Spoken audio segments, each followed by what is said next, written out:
Bertemu lagi dengan Bu Rahel. Hari ini kita akan belajar tentang pembelajaran pendidikan agama Kristen dan budi pekerti di babnya yang kedua. Ya, hari ini kita akan belajar materi pada bab yang kedua dengan judul bertumbuh menuju kedewasaan yang benar. Nah, bahan alkitab kita yang boleh kita teladani, yang boleh kita pelajari dari Efesus 4 ayat yang ke-11 sampai 15 dan Kolose yang ke-1 ayat yang ke-7 sampai yang ke-12. Pada bagian ini penekanan yang ingin diberikan adalah bagaimana kedewasaan itu dicirikan dalam keberanian bersikap, tidak mudah ikut-ikutan dan dipengaruhi oleh teman-teman atau ajak-ajakan untuk melakukan sesuatu atau meyakini ajaran tertentu, ya. Jadi pendidikan-pendidikan atau ajaran-ajaran yang mendewasakan anak-anak sekalian. Nah, anak-anak kelas 10 kan peralihan dari sudah lulus kelas 9 di SMP, sekarang masuk dalam dunia sekolah menengah atas SMA. Anak-anak masuk dalam kelas 10. Nah, saat ini juga anak-anak ditumbuhkan, anak-anak lebih banyak tanggung jawab lagi dalam setiap usaha, dalam setiap pendidikan yang anak-anak lakukan saat ini. Nah, setiap apapun yang boleh dilakukan, biarlah anak-anak boleh memiliki sikap dewasa itu. Kita belajar bagaimana memiliki kedewasaan yang benar di hadapan Allah, terutama. Ya, kedewasaan dalam hidup sehari-hari. Yang pertama, kedewasaan terutama sekali adalah masalah kematangan jiwa dan kepribadian dan bukan berapa tinggi badan seseorang dan seberapa pintarnya. Jadi kedewasaan diukur itu dari kematangan jiwa seseorang. Bukan, oh dia tinggi, berarti dia sudah dewasa. Oh dia pintar, berarti sudah dewasa. Tidak. Tapi dari kematangan jiwa seseorang, kepribadian orang. Ya. Ada yang, mohon maaf, tubuhnya tidak terlalu tinggi, tapi dia sangat dewasa. Dalam apa? Dalam misalnya menghargai waktu. Dia selalu tepat waktu datang ke sekolah. Ya, dia selalu dapat mengerjakan tugas dengan baik-baik.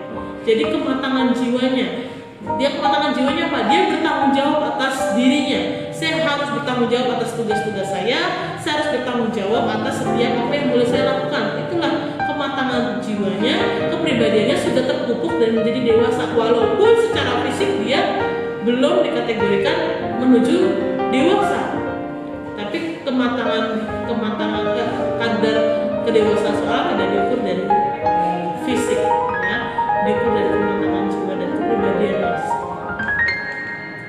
Kedewasaan dalam hidup sehari-hari itu adalah kematangan jiwa itu dapat dilihat dari bagaimana seseorang menghadapi kekalahan bahkan kehancuran karirnya atau kehidupannya.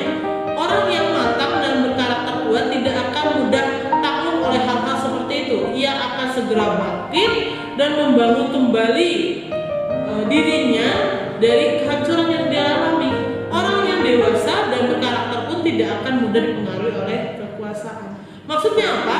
Jadi kalau orang-orang yang dewasa, ya, dia dilanda masalah, dia dihampiri segala fitnah, cobaan yang boleh hadir di kehidupannya, dia tidak mudah langsung terpuruk. Dia akan bangkit kembali, dia akan mencoba hal baru lagi, atau hal itu dilakukan lagi dengan penuh keyakinan lagi, dengan perbaikan yang boleh dilakukan. Ya, jadi anak-anakku sekalian, kematangan kedewasaan seseorang itu dilihat dari betapa dia kuatnya menghadapi cobaan hidup, cobaan masalah-masalah yang silih datang silih berganti. Ya, orang dewasa punya karakter yang baik dan tidak mudah terpengaruh oleh banyak orang. Saat ini juga anak-anak di kelas 10 hati-hati ya, kalau ada teman-teman atau orang-orang kenalan teman-teman di luar sana, ya, yang mengajak yuk bolos nanti kelak ya saat sudah masuk sekolah, atau sekarang lah anak-anak menghadapi di chat temennya, udahlah nggak usah ngerjain tugas pelajaran ini, bosenin, udahlah nggak usah ngerjain tugas agama, ngapain gitu ya. Nah, jangan mau anak-anak dipengaruhi seperti itu. Kalian harus membutuhkan kedewasaan dan kepribadian yang baik, kematangan jiwa anak-anak. Oh enggak, aku harus bertanggung jawab atas sekolahku, aku mau mengerjakan tugas, aku mau mengumpulkan tugas tepat waktu. Ya. Nah, saat anak-anak mengumpulkan tugas, saat anak-anak memberikannya tepat waktu, nah anak-anak sudah memiliki kedewasaan yang utama dalam diri anak-anak. Ya, kedewasaan yang benar. Kita belajar bagaimana kita menjadi dewasa dan bisa menanggulangi berita-berita palsu, ajaran-ajaran palsu, ya, ajaran-ajaran yang menyesatkan anak-anak sekalian. Ya. Ajaran sesat itu seringkali datang, tidak hanya di dalam Alkitab dijelaskan, tapi seringkali juga seperti di kehidupan kita seperti ini. Ya, kita diajari bahwa berita-berita banyak berita-berita hoax. Ya, kita diajari berita-berita yang sesat, yang tidak benar. Ya, kalau anak-anak dapat berita, ya, di Banyumas ini sudah ribuan yang terkena COVID-19. Loh, beritanya dari mana?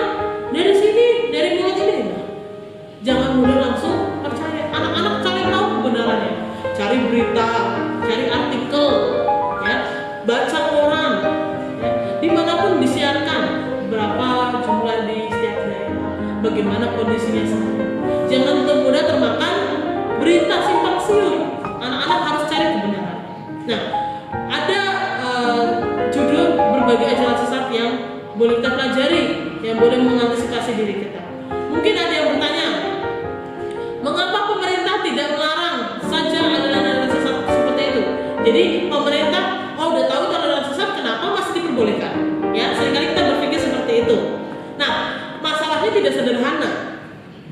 Sebagai negara yang berdasarkan demokrasi, yang kita dikenal negara Indonesia ini negara yang demokrasi, Indonesia menganut kebebasan berpikir dan juga kebebasan untuk percaya atau tidak percaya kepada suatu agama atau ajaran. Jadi kita dibebaskan memilih, percaya atau meyakini satu pelajaran menganut agama, ya, oleh pemerintah. Karena itulah untuk menghadapi ajaran-ajaran sesat seperti itu kita harus memperkuat diri sendiri, memperkuat anak-anak didik, ya. Ibu akan memperkuatkan kalian semua, ya, supaya kalian semua tidak mudah dipengaruhi dan terseret ke dalamnya. Jadi misalnya kalau anak-anak ada yang tidak paham, silakan tanya. Bapak ibu guru tuh tidak mungkin menyesatkan ajaran pembelajaran atau pembelajaran yang diberikan itu yang salah kepada anak-anak. Jika anak-anak tidak mengerti, silakan tanya. Jika anak-anak merasa kurang jelas, silakan tanya.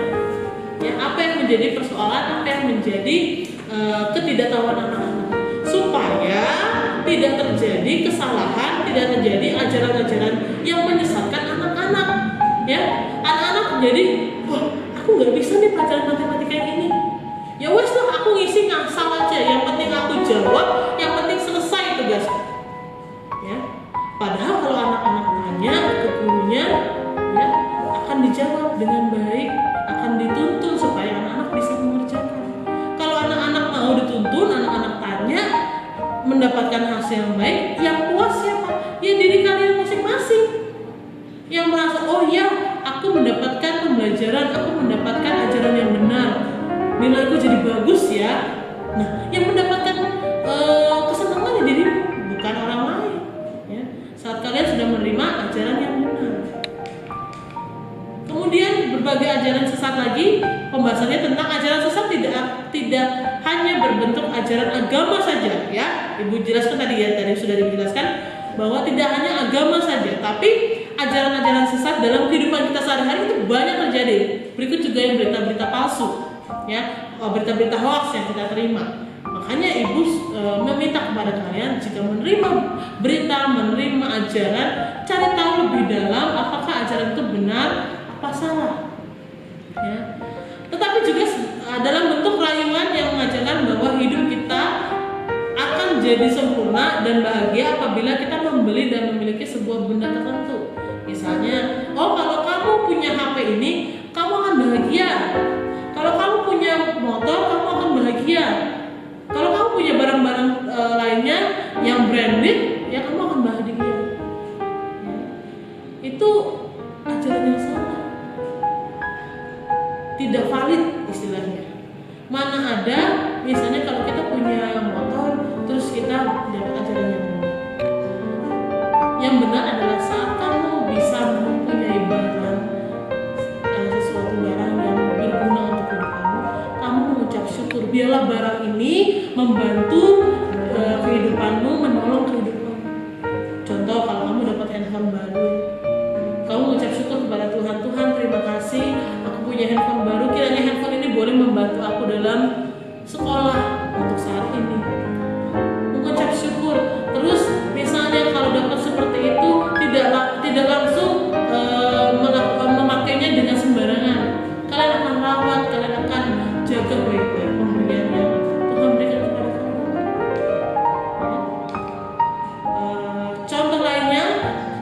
coba teman-teman lihat atau teman-teman pernah tahu. Merokok, ya, merokok. Bagi kaum pria dan wanita, merokok adalah hal yang ada maksud di dalamnya untuk menunjukkan eksistensi diri anak-anak. Ya, diajaklah kalian merokok. Kalian tahu nggak? Di bungkus rokok itu ada tulisan apa? Rokok membunuh. Sudah jelas di bungkusnya, bahkan di dalam bungkusnya pun di luarnya sudah ada